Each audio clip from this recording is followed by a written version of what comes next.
Hey everyone, welcome back to the Jay's Fifth Down podcast. I'm your host, Jay Gay. Of course, I'm here today with Riley Haltom over at the Riled Up podcast, covering the Tennessee Volunteers. I'm glad to have him on today as we're going to be talking about the Volunteers football season 2022, the highs, the lows, and also going to be talking about the New England Patriots for our season review for the NFL, and then a wild card question to finish us off. So, Riley, thank you for coming on the show today. Yeah, man, excited too. I've watched some clips and whatnot. I've seen a couple of the episodes, and it seems like a good time. So I was super excited when you invited me on, and I'm ready to get into it, man. Me too. All right, man. So, speaking of Tennessee, they went 11-2 this year, lost in the Orange Bowl to Clemson. No, they won. They won the Orange Bowl. They won. Oh yeah. Okay. Yeah, that's right. They sure did. They won. But they did get smacked by Georgia, though. Yeah. And a very important game that I thought they were going, I thought the offense was going to be a little bit more explosive. But just you got to give credit to that Georgia defense. In that game, they completely dominated on the, in the trenches, line of scrimmage. So, but just overall recapping the season for you guys, you didn't go as far as you want to go. So talk about that, man, and just kind of give us a recap. Yeah, it was a lot of high expectations going into the season, and as the season progressed and they started winning more and more games, I think the expectations only got higher from there. Yeah. And it was one of those things where they were kind of set up for a disappointment along the way. I feel like as Tennessee fans, you kind of learn at some point there's going to be one of those games where they just drop the ball for no reason. It happens every once in a while. Every year there's at least one game that they lose that they should win. It happens every year. This year, I think that game was South Carolina. Obviously, that was just a complete come apart. But if we're talking about the season as a whole, I wasn't super surprised by any of the results until that third Saturday in October, that Alabama game on the 15th. That was where that nuts, absolutely insane. But yeah, leading up to that, you had the Pittsburgh game against a ranked Pittsburgh team, won at Pittsburgh in overtime, great game. But that was probably one of their weaker performances throughout the whole season. If you're looking at the season as a whole, that game, they seemed a little disjointed at first. It took them some time to get into a rhythm and had to take Pittsburgh to overtime, who at the end of the season didn't look as good as they did at the time. But you look at some of their other wins, at home against Florida, great win. Anthony Richardson had one of his best games in his college career in that game. But Tennessee's offense was able to outpace them. That win at LSU, I actually got to go to that. Insane. Yes, at Death Valley, Tennessee goes in there, wins in the smoky gray uniforms. Man, I love those. But great game for that one. They won 40-13. LSU obviously went on towards the end of the season to be one of the better teams in the league, and that was great. Obviously, the Alabama game, like I said, the Kentucky game, completely dominated Kentucky, 44-6. What an incredible game, man! I got a picture because I did a sideline photo for the season. Yeah. And I got a picture of Will Levis, crumpled up on the ground with two Tennessee defenders on top of him. Man, that was a cool picture to get. But yeah, man, it was an exciting season. Obviously, did not end the way you want it to. And Tennessee fans, they're very set at that mindset that Tennessee football is what you had with like Peyton Manning. That was where like Peyton Manning, T. Martin, where they're competing for national championships. That's the standard at Tennessee. And to see that kind of thing, it was right there. They had it going for them until that South. I mean, even after the Georgia game, they put up a stinker against Georgia. It was a terrible game for them, but they still had a chance at the playoffs until that South Carolina game. And that was, I think, where it just kind of, you get that Tennessee. We call it the Tennessee fan syndrome or something, where it's just like you get that sinking feeling. And that was that game this year, man. It was rough, and especially to see Hendon Hooker go down, man. What an incredible guy, incredible player. Sucked to see him go down. That was the way. I mean, I can deal with the loss, but seeing Hendon Hooker go down, man, that hurt. But yeah, man, crazy season for the Vols, and one that will never be forgotten here on Rocky Top. One that I certainly will never forget. Yeah, and it's a great season. I mean, they had one of the best offenses in college football. I mean, every time Now, for everybody out there who doesn't know, I am an Alabama fan, and that game against Tennessee, my goodness, that was one of the best games I've ever seen.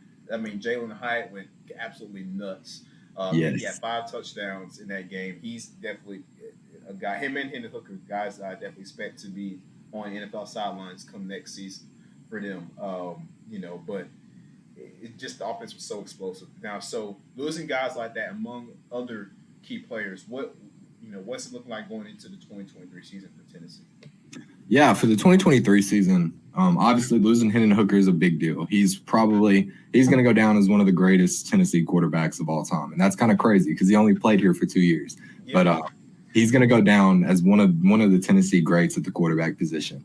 But I don't think that the crazy part is quarterback's not my biggest worry because they have Joe Milton III, who had actually had the starting job over Hendon Hooker going into the 2022 season or 2021 season. Yeah, he actually started, but kind of struggled against some weaker teams. I forget exact. I think Bowling Green struggled against Bowling Green, struggled against Pittsburgh. Actually got injured during the Pittsburgh game and got benched for Hendon Hooker.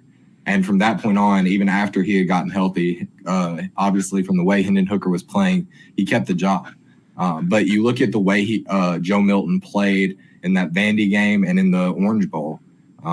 I going into, like, if he hadn't had those performances, I would have been a whole lot more worried. But those performances in those games really kind of eased my mind. Right, he was a lot of the issues early on for him were accuracy. He cleaned up a lot of that in the Orange Bowl. There were still a couple of you got to hit that throw. But in general, I think he's cleaned up his game a lot at his time at Tennessee.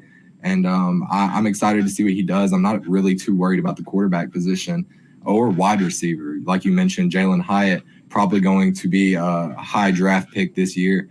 I don't see him. I don't see wide receiver being an issue for the Tennessee Volunteers, especially you got Brew McCoy, Ramel Keaton coming back for another year, two guys that played extensively this year. And you got Squirrel White, who up until this point has been the guy that Joe Milton has had the best chemistry with. And had an absolute bomb during the Vandy game, got him down to the one, absolute bomb during the Orange Bowl. He's a very speedy guy, much like Jalen Hyatt, just with a little bit less of the height and a little more speed, which is kind of crazy to say because, Jalen Hyatt was an absolute burner. But, I'm not too worried about wide receiver. If anything, offensive line's a little bit iffy. They're losing a lot of starters on the offensive line. I'd like to see. I want to see who they run with in these spring games and whatnot to kind of get a better idea. But of anything on the offensive line is definitely where I'm most concerned. Yeah, I agree. And you said receiver definitely position where Tennessee is. They've always been kind of deep at that position for as long as I can remember. They always just seem to get good receivers in there. So I believe they'll be fine right there. Offensive line, like you mentioned, a little bit questionable. Hopefully, it'll be a good season for the Vols, and we'll see what they do. I know now. I'm trying to remember his name, man. The QB that they are trying. I think he's already committed there. Nico Yamaleava. Man, last name is right. Last name, yeah. But now, what's the deal with him? So is he? What class is he? I'm not so certain. Is he gonna be? Yeah, he's actually on campus already. I'm pretty sure. Okay, cool. Yeah. So, do you see any competition brewing there? I don't think so. I think Joe Milton's gonna have I think Josh Heupel's plan. Joe Milton's gonna have the game locked down. He's gonna be our quarterback for this season.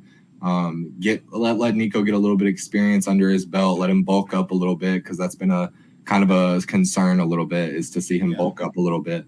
But let him bulk a little bit. Let him get more adjusted to Josh Heupel's system, get some reps in. I think we'll see him plenty this year. Some of those, gimme games, they've got, how it is every year. There's a couple of games on the schedule where it's just like, you got to blow these guys out. This year, they got Austin P, should go blow them out. Maybe UConn, Vanderbilt, games like that.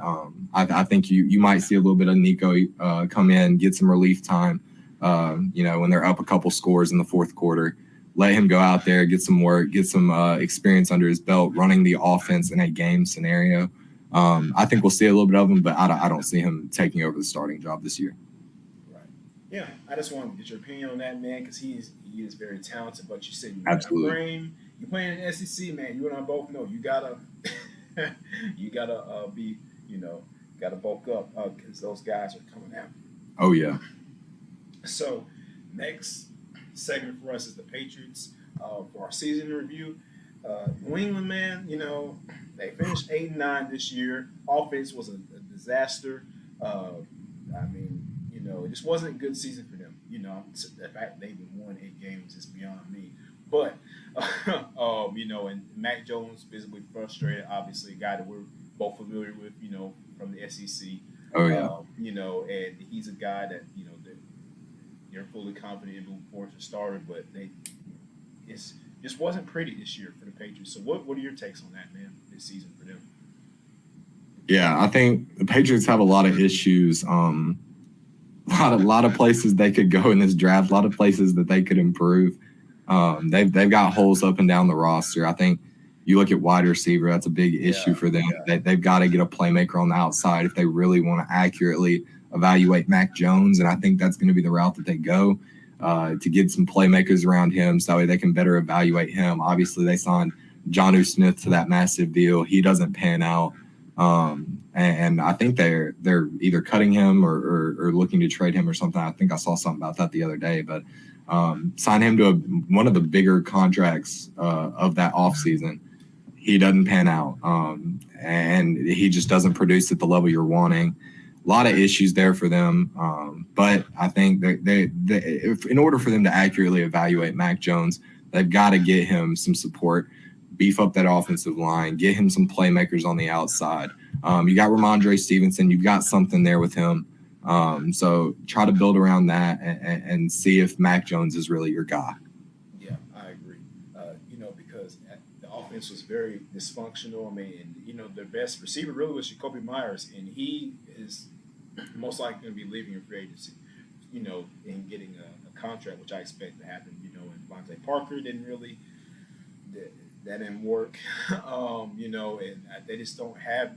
It's just there is no production on the outside. You need that in the NFL. You got to have guys that can go out there and win their matchups 1-on-1 and score. And make plays, right? And the Patriots haven't had that really in a couple of years now since the Brady, Edelman, and the Amendola crew, for being honest. Right. And we saw what they did. So. I think they definitely need to target, the offensive line, in free agency, the wide receiver position. Defensively, maybe the secondary. You think so? Maybe at corner. I'm not sure how confident they are with Mills and those guys back there. Yeah. They got Jonathan Jones, who's been pretty great. He's been a surprise. Jack Jones, that rookie they got. I liked him a lot going into that draft, and they got him at a steal, I think, and he played very well at the beginning of the season, struggled a little bit later on, but I think you're confident in those guys at least. You want to get a little bit more depth though. You want to build it out a little bit more, you got McCourty, who knows if he's staying. He's old, man. He's been around for a while. He's been around for a while, so you want to start planning for the future there. I think you got Matthew Judon on that defense, great player. So I think you're confident in him. You got something good going on with your linebackers, with your defensive line. I think they've got some good pieces on that defense. Like you said, beef up that secondary a little bit, get it a little more built out. It's pretty thin right now.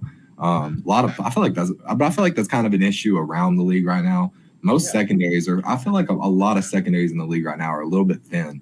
But we've got a lot of cornerback talent in this draft. Sure. So I think we'll see a lot of those guys go pretty early on because a lot of teams have a need there. But I think Patriots need to build out on their secondary. They've got good pieces. You just got to put it together, build it out. You can't have some of those guys out there playing every single down because they're just going to get gassed, especially while your offense is not performing at the level they should be. You got the defense back out there after just a few minutes out of rest. So you want to see a little bit more from that defense, a little bit more depth for them. Yeah, definitely. And you mentioned that, and that's something that I did notice, man. As you look throughout some of these rosters in the league, or a good majority of them, the secondary is something that a lot of teams are struggling with. I mean, you look at them. I guess another team could out there, the Minnesota Vikings. Another team, I can go on and on. The Atlanta Falcons, of course.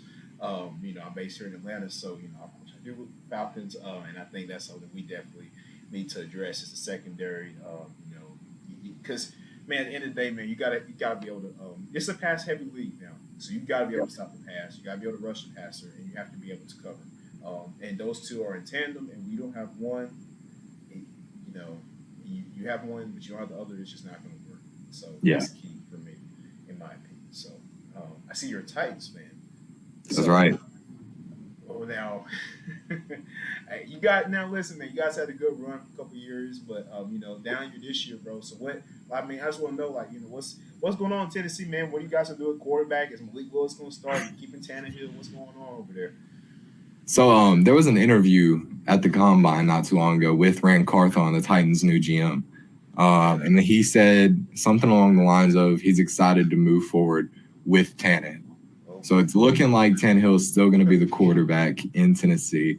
I'm not a huge fan of that. I've been personally in the camp of it's time for a change for a while now. I never really felt like Tannehill was going to be the guy to elevate the Titans to a Super Bowl. And I think that's more and more evident, especially with the way the AFC is looking now. You got heavy hitters, Mahomes, Herbert, Burrow, Trevor Lawrence. Like you've got guys in the AFC that are going to be swinging for the fences every time. So I feel like you got to beef out the quarterback position. You got to have a guy that is a playmaker back there, and I just don't feel like Ryan Tannehill is that guy.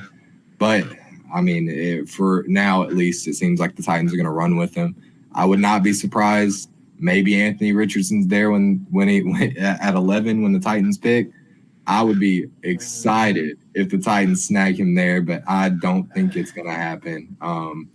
I really wish it would. I don't think it will, but I mean, there's a lot of places they could go. you mentioned Anthony Richardson. He's very talented. Obviously we both know that. I mean, watching him, in his tenure there in the SEC in Florida, he's a great talent. Just to me, he's very raw. Yes, definitely. And a lot of things mechanically that he needs to improve on. And some quarterback you can say that about some of the quarterbacks that went last year. So are you if the Titans choose, at some point to move on from Ryan Tannehill, and Malik Willis is the guy, are you confident in him to be a starting quarterback for Tennessee? Here's the thing about Malik Willis, man. It's very difficult to evaluate him, right? Because he's working with a terrible offense. One of the 3 games he started, or 2 games he started, they didn't have Derrick Henry, and the other game that he started, they didn't have Traylon Burks. Like those are your 2 biggest weapons outside of the quarterback position. And I feel like a lot of the things the coaching staff was asking him to do, it wasn't working out well. I don't think he was ready at all to be a starting quarterback. And I still don't think he's ready. But you look at what Green Bay did with Jordan Love. He sat on the bench for 2-3 years. Yeah. And when he got some time, it was this year, right? That he got some time. He actually looked pretty good. He did. He did. Yeah. So I struggle to completely write him off, especially after because when Jordan Love first got time, he looked horrible. He looked terrible. So I struggle to just completely write him off at this stage, but it was rough, man. It didn't seem like he had a lot going for him in those games that he did get to play. It was tough to watch, but there were a couple little flashes where you see he's got some real ability. He's got some real talent, but he was much further from being a starting quarterback than I think anybody anticipated. Yeah. So that's going to be interesting to see moving forward as we move throughout the offseason here, and see what Tennessee decides to do at that position, among others. Like you mentioned Traylon Burks, which was a good pick for them at receiver after you trade away AJ Brown. Why? Don't know. Look, You hear what happened with that? John Robinson, the general manager at the time, went rogue. Did you hear about that? He was for a trade of that caliber, right? He was instructed. He was supposed to consult with the owner of the team, Amy Adams Strunk. He didn't do that. He just went and made the trade. He just went and traded away arguably one of the greatest receivers in Titans history for a first round pick. Like, it's tough. It was tough scenes, man. And right now, John Robinson is like number one in every Titans fan's like hate list, just at the top. Because that move, you felt the ramifications of that the entire season, right? Treylon Burks struggling at first, couldn't really get healthy for a minute. And I'm all for Treylon Burks. I'm all aboard the Treylon Burks train. Yeah. Great talent, great player. I think he's going to develop to be a great wide receiver in the league. But it's tough to see what we had and what we have now and what the guy that we had just went and did in the Super Bowl, or had a great, was set up to win it, but, just kind of fell short at the end because Mahomes is Mahomes. But yeah, it's tough looks, man. Tough to see AJ Brown go like that, but it hurts a little bit. It hurts a little bit still. Hey, man, I completely understand. I know a good thing about, general managers making some bad decisions. Here in Atlanta, you say John Robinson's on top of your hate list. Well, if my Falcons fans out there, and my NFL fans out there who know Thomas Dimitroff, he's way at the top of our hate list. Just completely. Maybe we made one good draft move out of all his years here in Atlanta, and we all know what that one was. But anyway, yeah, man. So it's gonna be interesting to see what what this season looks like. I'm excited for it. Combine's coming up, so we already got that going on, and the draft as well. So I'm excited about that. But our last little segment here, man, is our wild card question. Something that we're starting here, and top 5 NFL wide receivers, man, of all time. Who are your top 5 receivers? Of all time, man. Okay. Time. You gotta go. I'm probably gonna put Randy Moss up there. Wow, this is not in order, right? I gotta think through it. Yeah. No. Randy Moss is up there. It's tough. Jerry Rice. Jeez, man. I gotta think through it. I said Randy Moss, Jerry Rice.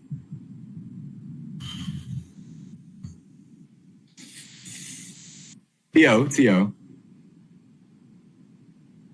Who would I want to go to? Calvin Johnson.